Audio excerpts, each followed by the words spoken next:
करते हैं तो याद होता है, लेकिन बहुत जल्दी भूल जाते हैं उसको। हाथ खड़ा कर सकते हैं कि याद तो करते हैं लेकिन जल्दी जल्दी भूलते हैं उसको। एकदम हाथ खड़ा करो, कोई शर्माना नहीं है। Very good, very good, very good. कोई बात नहीं, जिसके साथ भी ये प्रॉब्लम है, देखिए शर्माना नहीं है। जिसके साथ ये प्रॉब्लम है कि जब तो प्रॉब्लम पता नहीं चलेगी उसका सोल्यूशन कैसे आएगा। ओके ओके ओके, समझ गया। दूसरी एक प्रॉब्लम क्या होती है, पेरेंट्स को प्रॉब्लम बहुत फेस करनी पड़ती है कि बच्चों को थोड़ा बहुत टाइम मिला, थोड़ा भी टाइम मिलता है तो वो क्या करते हैं, सबसे पहले मोबाइल लेना शुरू करते हैं। उनको थोड़ा सा टाइम मिला नहीं, हाथ में मोबाइल ले लिया। पेरेंट्स ऐसे कौन कौन है जिनके बहुत बच्चे ज्यादा मोबाइल में ही घुसे रहते हैं, वो बता सकते हैं कि बिल्कुल।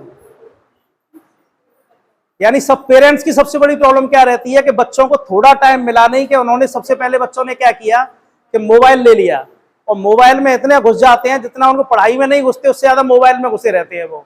आप पढ़ाई की बात बोलोगे तो वो उनको अच्छी नहीं लगेगी, लेकिन मोबाइल अगर नहीं भी बोलोगे तो पूरा दिन उनके हाथ में मोबाइल रहेगा, मोबाइल को वो नहीं छोड़ेंगे।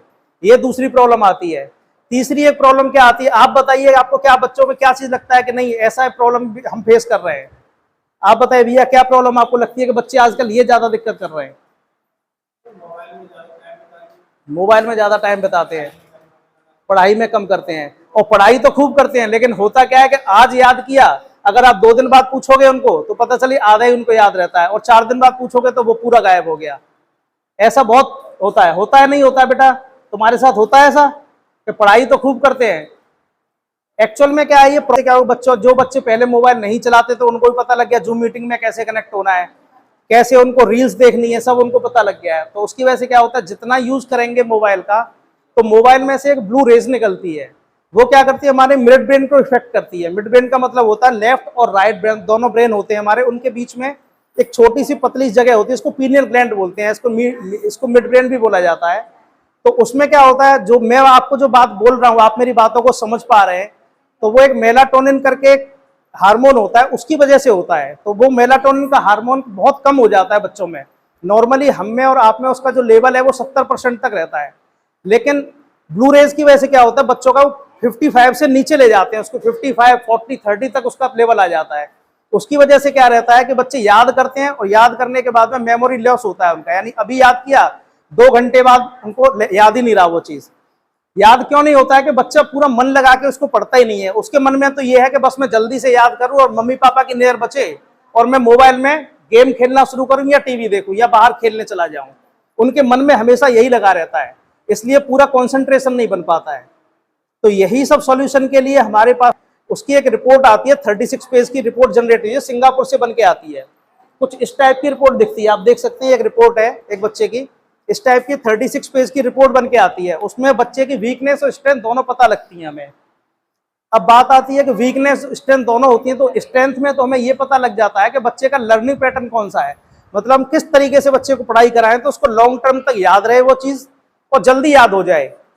तो ये तो हमारा इसमें स्ट्रेंथ। और दूसरा होता है इस रिपोर्ट की सबसे बड़ी खूबसूरती है कि हमें पता लगता है कि हमारा बच्चा बड़ा होकर कौन से फील्ड में जाएगा, मतलब डॉक्टर बनेगा, इंजीनियर बनेगा, लॉयर बनेगा, क्रिकेटर बनेगा, हम कौन से फील्ड में उसको भेजें। क्योंकि हम इतना पढ़ाई के ऊपर पैसा खर्च करते हैं, तो हमारा वर्थ होना चाहिए ना उस पैसे का, हमें पता लगना चाहिए कि भाई हमारा बच्चा कौन से फील्ड में आगे जाएगा। तो इस रिपोर्ट के द्वारा हमें वो पता लग जाता है कि हमारा बच्चा कौन से फील्ड में अच्छा कर सकता है, तो हम उसी लाइन में बच्चे को, अब जैसे 10th के बाद में बच्चों के पास में रहता है कि भाई हम मैथमेटिक्स लें या फिर बायोलॉजी लें, क्या लें जिससे कि हम इसको डॉक्टर बनाएं, इंजीनियर बनाएं। अब पता चली हम तो उसको डॉक्टर बनाने के पीछे बने हुए, लेकिन बच्चे का जो है जो इनहेरेंट क्वालिटी है वो उसके इंजीनियर बनाने के सपोर्ट में रिपोर्ट कर रही है, तो हम उस बच्चे को इंजीनियर की लाइन में लेके जाएं, या फिर कोई फैशन डिजाइनर में जाना चाहता है बच्चा और हम उसको इंजीनियर बनाना चाहते हैं, तो बच्चे को हम फैशन डिजाइनिंग का कोर्स कराएं। कहने का मतलब यह है कि इस रिपोर्ट में पता लगता है कि हमें बच्चे को किस लाइन में लेके जाना चाहिए, ये इस रिपोर्ट की खूबसूरती है। स्ट्रेंथ में तो हमें उसका ये पता लग जाते हैं कि किस लाइन में लेके जाना है। अब जो वीकनेसेस आती हैं उसके लिए क्या करें, वीकनेस में क्या होता है, हमें ये पता लगता है कि लेफ्ट और राइट ब्रेन जो हमारा होता है वो बैलेंस है कि नहीं है। अब वो पता कैसे होगा, मैं अगर किसी से पूछूं कि हमारा कौन सा ब्रेन ज्यादा काम करता है, तो आप बता पाएंगे, आप बताएंगे कि हमारा कौन सा ब्रेन ज्यादा काम कर रहा है, लेफ्ट ब्रेन या राइट ब्रेन, आपका कौन सा ब्रेन इस समय ज्यादा काम करता है? कोई नहीं बता सकता है, क्योंकि जब तक हमें नहीं पता चलेगा, जैसे हम रिपोर्ट कराते हैं, कुछ भी कराते हैं, तो हमें पता नहीं लगेगा कि भाई हमारा कौन सा ब्रेन ज्यादा काम कर रहा है। उसी के ऐसे ही हमारी रिपोर्ट में ये निकल के आता है कि हमारा कौन सा ब्रेन ज्यादा एक्टिव है, यानी काम तो दोनों ब्रेन कर रहे हैं लेकिन एक्टिव कौन सा ज्यादा है, हम ज्यादा काम कौन से ब्रेन से लेते हैं वो पता लग जाता है उसमें। और दोनों के बीच में अगर बैलेंस नहीं है माइंड, तो माइंड को बैलेंस किया जाता है। उसी के लिए हमारा वर्कशॉप चलता है। इस वर्कशॉप को नाम दिया है मिड ब्रेन एक्टिवेशन का।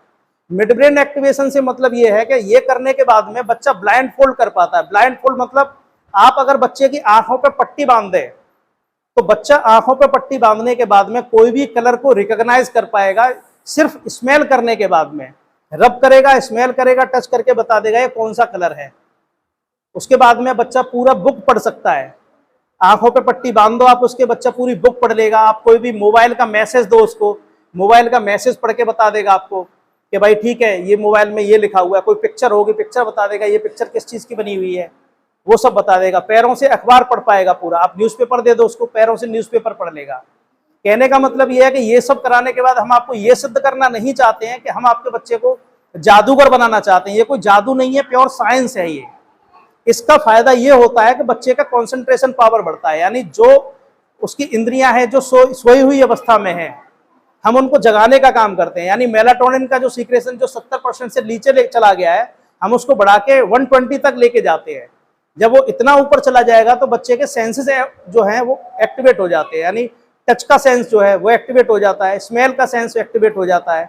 हम और आप कोई भी चीज को स्मेल करके कब बता पाते हैं, जब हमारी आंखें खुली हों तो हम बता पाते हैं। क्योंकि हमें स्मेल क्या चीज में आएगी, जो ज्यादा तीखी चीजें होती हैं उसी में स्मेल आती है। अगर हमें बोला जाए कि भाई ये कलर को स्मेल करके कोई बताए, तो इस कलर को स्मेल करके इसमें कौन सी स्मेल आ रही है जो हम बता सकते हैं। लेकिन बच्चों में क्या होता है, ये जब एक्टिवेट हो जाते हैं सेंस, तो उनको ये जो ग्रीन कलर है उसमें स्मेल आने लगती है। जैसे किसी बच्चे को इसमें लीफ की आएगी, यानी पत्तियों की खुशबू आती है। किसी बच्चे को कच्चे आम की खुशबू आने लगती है, तो उनको पता लग जाता है कौन सा कलर है, ग्रीन कलर है, कौन सा कलर है। ऐसे येलो कलर जब उसको देते हैं हम, तो उसमें उसको आम की या केले की खुशबू आने लगती है, जो हमको और आपको नहीं आएगी। तो ये सेंसेस जो हमारा ऑर्गन्स होते हैं वो एक्टिवेट होने के बाद में ही आती है। यही हम काम कराते हैं। तो हम ये सिद्ध करना चाहते हैं इसके बाद में कि बच्चे की मेमोरी बढ़ी है। अगर हम आपको बोलेंगे कि भाई मेमोरी बढ़ा दी हमने, इसका कंसंट्रेशन पावर बढ़ गया है, तो आप बोलेंगे भाई पता कैसे चलेगा बढ़ेगा। तो हम ये चीज करके बताते हैं कि आपका बच्चा पहले आंखों पट्टी बांध के ये सब चीज तो नहीं कर पा रहा था, लेकिन अभी कर पा रहा है इसके बाद में। यानी उसकी मेमोरी और कंसंट्रेशन पावर बढ़ा है, इसी के लिए कर पा रहा है ये। और रही बात ये कि आप केवल इसके लिए एक ही चीज है कि 5 साल से लेकर 15 साल तक के बच्चों में ही हम कर पाते हैं इसको। 15 साल से अगर ऊपर उसकी एज हो गई तो हम नहीं कर पाएंगे। हम और आप चाहें अपना करने के भाई हम भी अपना एक्टिवेट करके और ये चीज कर पाए तो नहीं कर पाएंगे। उसके लिए एज ग्रुप होता है 5 साल से लेकर 15 साल। इसी एज ग्रुप में क्या होता है, एक बार अगर ये एक्टिवेट हो गया तो ये लाइफ टाइम रहता है। ऐसा नहीं है कि ये कोर्स 3 महीने का किया उसके बाद में अगर बच्चों ने छोड़ दिया तो ये स्मेल करके जो भी इनमें प्रतिभा आई है वो सब चली जाएगी, ऐसा नहीं होता। ये परमानेंट जन्मजात रहने वाला है, यानी बच्चा लाइफ टाइम तक इसका लाभ उठा सकता है। यानी उसका कंसंट्रेशन पावर जो है वो बढ़ जाता है।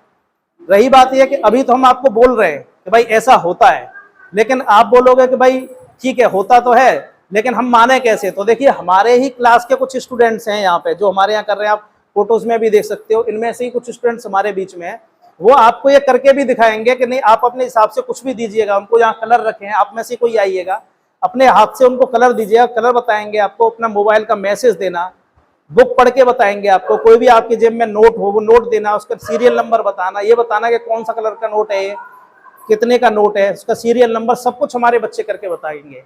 क्या आप देखना चाहेंगे ये चीज? बिल्कुल